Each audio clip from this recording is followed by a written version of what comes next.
Listen to this. This is super cool. This is Paul talking. This is in Philippians 1, and it starts at verse 12. I'm going to read it to you. And just for a little bit of preface, Paul is in prison. He's in chains.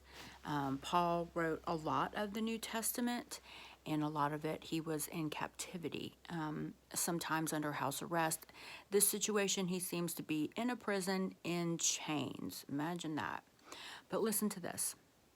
He says, "And I want you to know this, dear brothers, everything that has happened to me here has been a great boost in getting out the good news concerning Christ.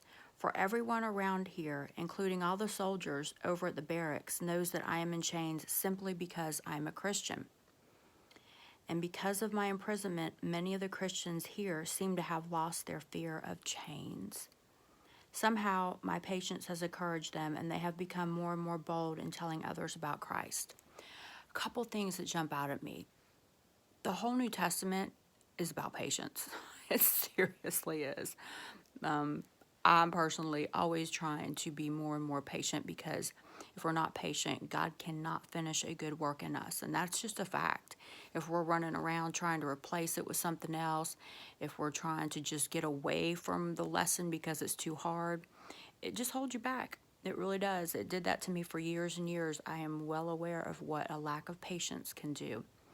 The other thing that I wanted to say is, like, Paul almost seems excited about being in chains because he knows the opportunity that it brings for others. And those are his brothers and sisters in Christ. And so he's like, yay, this is awesome because I seem to be actually changing them. So the question that I have for you today is this. Are you a Paul who sets an example, or are you a prisoner who has to have the example set for them?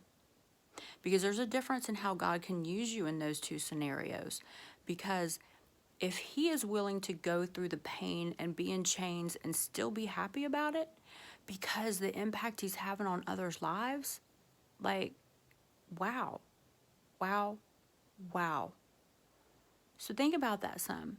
Are you a Paul that's excited about the opportunity that you're given to change others' lives? Because this is what we're here for. We're not here for ourselves. We're here to serve God. We are bondservants, and we become friends, but you get my drift.